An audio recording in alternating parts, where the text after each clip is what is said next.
और उसके बाद इस चर्चा में आगे बढ़ता हूं। आप खड़े होइए, जिसको मैं चुनूंगा वो खड़े हो जाए और वो अपनी बात को बोले। मैं आपसे जानना चाहता हूं, आपके घर में अगर लड़ाई होती है तो पड़ोसी के पास जाके बोलते हैं कि समझा दीजिए? नहीं, हमारे घर के जो पेरेंट्स होते हैं वो समझाने की कोशिश करते हैं, हमारे घर में वो मसला सॉल्व होता है। घर में मसला सॉल्व होता है जी। अब कोई और खड़ा होगा जो बोलना चाहे, आप बोलो। अगर आपके घर में कोई लड़ाई हो तो बाहर के पड़ोसी को जाके बोलते हो या किसी रिश्तेदार को बोलते हो कि सॉल्व करा दो? बिल्कुल नहीं, क्योंकि घर का मसला हमेशा घर में ही सुलझाया जाता है, ना कि बाहर जाके सुलझाया जाता। तो राहुल गांधी तो हमेशा ऐसे ही करते, कुछ ना कुछ तो अतरंगी करते। अतरंगी, अतरंगी ये शब्द निकल के आया आचार्य जी। अतरंगी शुरुआत आप ही से कर लेते हैं। ये राहुल गांधी जी, जैसा जनता कह रही है, इतने अतरंगी क्यों करते रहते हैं, मैं आपसे पूछता हूं। देखिए अमीश देवगन, राहुल गांधी अतरंगी नहीं करते ना सतरंगी करते हैं, वो बजरंगी करते हैं। और राहुल गांधी जो कहते हैं उससे आपको प्रॉब्लम है, बीजेपी को प्रॉब्लम है। बीजेपी को प्रॉब्लम है ये समझ में आता है, लेकिन राहुल गांधी जो बोलते हैं उससे आपको प्रॉब्लम है, ये मेरी समझ में आज तक नहीं आया। नंबर एक, राहुल गांधी केदारनाथ जाते हैं तो इन्हें प्रॉब्लम, राहुल गांधी बद्रीनाथ जाते हैं तो इन्हें प्रॉब्लम, राहुल गांधी वैष्णो देवी की यात्रा करते हैं तो इन्हें प्रॉब्लम, राहुल गांधी मानसरोवर जाते हैं तो इन्हें प्रॉब्लम, और तो और राहुल गांधी कोई प्रेस कॉन्फ्रेंस तो इन्हें प्रॉब्लम, और तो और राहुल गांधी को बयान दे इन्हें प्रॉब्लम। हद तो तब हो गई अमीश देवगन जी कि राहुल गांधी कन्याकुमारी से जब कश्मीर की पदयात्रा करते हैं, जिस पदयात्रा को उन्होंने कहा यह गैर राजनीतिक है, नॉन पॉलिटिकल है, उस पदयात्रा से भी इन्हें प्रॉब्लम। तो भाई राहुल गांधी क्या करें, आखिर क्या करें? राहुल गांधी अगर तो लंदन में जाके बोलेंगे कि आइए हमारे साथ आइए और भारत में लोकतंत्र बचाइए। देखिए हमारा देश, ये कैसी याचना है? सुनिए, ये इंटरनेशनल ग्लोबलाइजेशन का जमाना है। ओ, पहली बात। दूसरी बात, मुझे गौरव भाटिया जी से बड़े आदर के साथ, अदब के साथ दो बातें पूछनी है कि 2014 से पहले ये देश सपेरों का देश था, ये तो मोदी जी ने बोला। 2014 से पहले इस देश को कोई जानता नहीं था, ये तो मोदी जी ने बोला। क्या 2014 में भारत पैदा हुआ? यह आदिकाल से भारत है और अनंत काल तक रहेगा। गौरव भाटिया, गलतफहमी के शिकार मत बनिएगा। दूसरी बात अमीश देवगन जी, मैं कहना चाहता हूं भारतीय जनता पार्टी के राष्ट्रीय प्रवक्ता को, सत्ताधारी पार्टी के बड़े धुरंधर वकील साहब को कहना चाहता हूं कि 2024 में याचना नहीं, रण होगा, जीवन और मरण होगा, संघर्ष बड़ा भीषण होगा। चलिए, ये तो ऐलान कर दिया कांग्रेस पार्टी ने, आचार्य प्रमोद कृष्णम ने। कांग्रेस में तो एक ही संत है कहते हैं, और उन्होंने ऐलान कर दिया कि याचना नहीं, 2024 में रण होगा, और वो रण बहुत भीषण होगा। और कहा कि अतरंगी नहीं है राहुल गांधी, बजरंगी है राहुल गांधी। लेकिन लंदन में जाकर किसकी लंका को जला रहे हैं वो जानना जरूरी है। गौरव भाटिया, देखिए, पहले कहा जाता था जब आई नरेंद्र मोदी जी की आंधी, वायनाड तक उड़ गया राहुल गांधी। अब क्या हो रहा है? अब लोग कह रहे हैं जब आई नरेंद्र मोदी जी की आंधी, लंदन तक उड़ गया राहुल गांधी। और मैं बताता हूं, भैया कह रहे हैं और परम ज्ञानी, मैं इनकी बहुत इज्जत करता हूं, इसलिए जब सारे लोग रण छोड़ देते हैं तब आते हैं हमारे स्वामी जी और बचाव करते हैं उस अपरिपक्व बालक का, जिसके बारे में ये भी जानते हैं कि कितनी गलत बात बोली है। रण तो होगा भाई साहब, लेकिन ऐसा ना हो कि योद्धा इटली जाके इटालियन पिज्जा खा रहा हो। यह सुनिश्चित कर दीजिएगा कि भारत में ही रहे। अब मैं आता हूं बात पे। कितना अच्छी बात हमारी यहाँ पे एक साथी ने कही। उसने कहा अगर घर की बात है तो हम घर में ही करेंगे, अगर कमी लगती भी है, आपको इटालियन चश्मे से कमी लगती है अमीर जी, तो भी आप घर के अंदर बोलेंगे ना, पार्लियामेंट में बोलेंगे, आप जाएंगे लोगों के सामने बोलेंगे। आप कैम्ब्रिज जाके ये बता रहे हैं कि अमीश देवगन और मीडिया इसकी हवा टाइट है, बोल नहीं पाता। मैं तो अमीश देवगन को देखता हूं, रोज दहाड़ रहा होता है, और राहुल गांधी कह रहे हैं अमीश देवगन की हवा टाइट है। दूसरी बात, उन्होंने क्या कहा, बहुत बड़ा आपत्ति दर्ज करते हुए कहता हूं, वो एक हमारे सिख भाई को कहते हैं, सिख हो ना तुम, Sikh, you are a second rate citizen. अरे नहीं भैया, 84 के दंगे तो राजीव गांधी ने कराए। बड़ा पेड़ गिरता है तो धरती हिलती है। जगदीश टाइटलर अभी 2 महीने पहले उनको कमिटी में डाल दिया।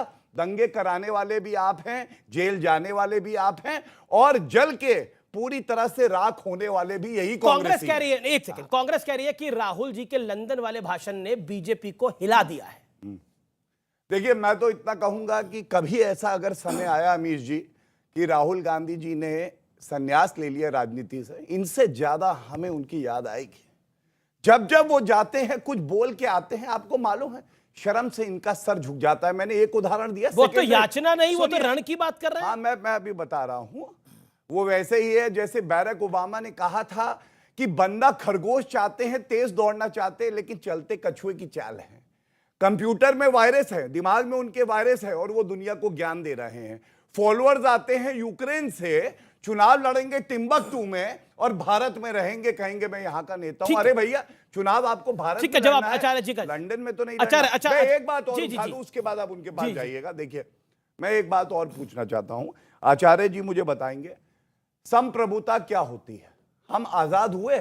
सॉवरेनिटी का पहला प्रिंसिपल है कि आपके अंदरूनी मामले में हस्तक्षेप नहीं हो सकता है। कौन होता है? अमेरिका हो या ये आपका UK हो? पॉइंट वैलिड है। आप मुझे बताइए, कैसे राहुल गांधी की इतनी हिम्मत पड़ती है कि वो कहें आप हस्तक्षेप करो? भारत का लोकतंत्र इतना मजबूत है कि अपने आप आचार्य सब जी। कुछ जो है सही चलाता है, और यही आचार्य जी, इनका काम है। भारत का लोकतंत्र मजबूत है, और वो गुहार लगा रहे हैं अमेरिका से, वो गुहार लगा रहे हैं ब्रिटेन से कि आइए हमारी मदद करिए, भारत की मदद करिए। What he says, I am quoting Rahul Gandhi, Europe और अमेरिका लोकतंत्र के रक्षक है। यूरोप और अमेरिका लोकतंत्र के रक्षक है। इस बात से बेखबर क्यों है कि भारत में लोकतंत्र का एक बड़ा हिस्सा नष्ट हो चुका है? यानी वो क्लियर कट इंटरवेंशन की बात कर रहे हैं अमेरिका और ब्रिटेन की। क्या आपको लगता नहीं घर की बात घर में सुलटानी चाहिए? राहुल गांधी लंदन को बोल रहे हैं कि सुलझाओ हमारी बात। वही तो गए थे, ब्रिटेन के लोग ही तो आए थे यहां राज करने के लिए। हम फिर गुलाम बनने की तैयारी कर रहे हैं क्या उनकी? अमीश देवगन, पहली बात, देश के खिलाफ अगर कोई बोलता है मैं उसका समर्थन नहीं कर सकता। राहुल गांधी का नहीं करते मतलब? देश के खिलाफ अगर राहुल गांधी ने एक शब्द भी बोला होता मैं उनका समर्थन नहीं करता। लेकिन देश की सरकार के खिलाफ बोलना और देश के खिलाफ बोलना दोनों अलग अलग बातें हैं।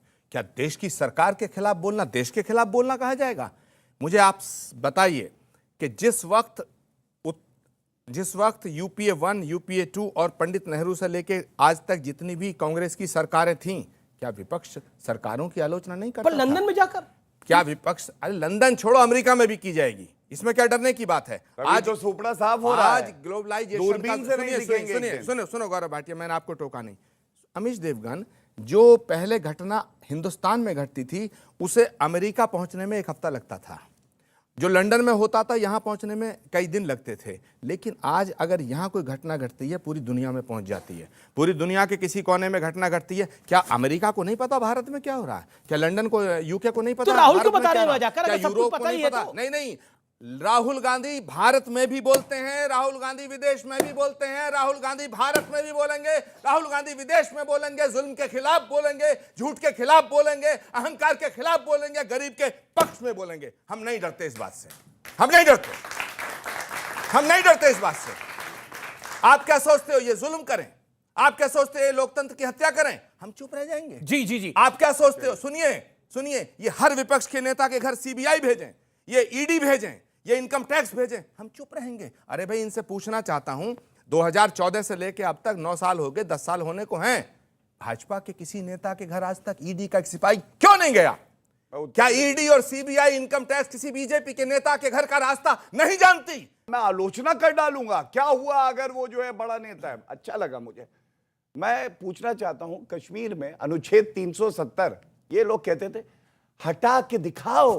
अरे नरेंद्र मोदी जी आए, हटा भी दिया, और अब छाती पीट रहे कैसे हटा दिया, कैसे हटा दिया, नहीं हटाना चाहिए था। और सुनिए, अब बीच में नहीं, अभी हाथ नीचे, अभी आएगा समय आपका। चलिए, आएगा नहीं वैसे, यही 40-50 साल तानाशाही है, लगेंगे।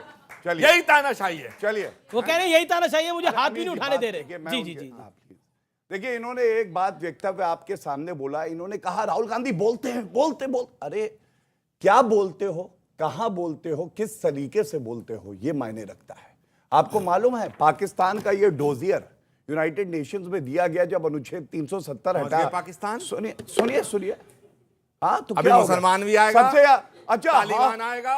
हाफिज सईद के साथ आ गया। इलू आ गया इलू हाफिज। इलू इलू आ गया। इलू इलू। अरे भैया ये सुनिए, एक एक करके एक मैं एक क्या बोलना चाह रहा हूं, देखिए शर्म आने लगती है। शर्म आई। हाँ, पाकिस्तान को घुस के ठोका बालाकोट एयर स्ट्राइक। ये है नरेंद्र मोदी जी, ये है नरेंद्र मोदी जी। पाकिस्तान भी आएगा, चीन भी आएगा, डर नहीं लगता है। हक्का नूडल्स नहीं खाते टेंट के नीचे, जान लो राहुल गांधी की तरह। ये बात समझ लो, ये नरेंद्र मोदी जी का भारत है। ये मैं इसलिए बच्चों को दिखाना चाहता हूं, भाई बहनों को। इसमें पाकिस्तान ने यूनाइटेड नेशंस में जो डोजियर दिया, पहले पन्ने पे कश्मीर का जिक्र है, कह रहा है वहां लोकतंत्र का गला घोटा जा रहा है। आप मुझे बताइए, ऐसे नागरिक होने का क्या फायदा कि आपका वक्तव्य आपके देश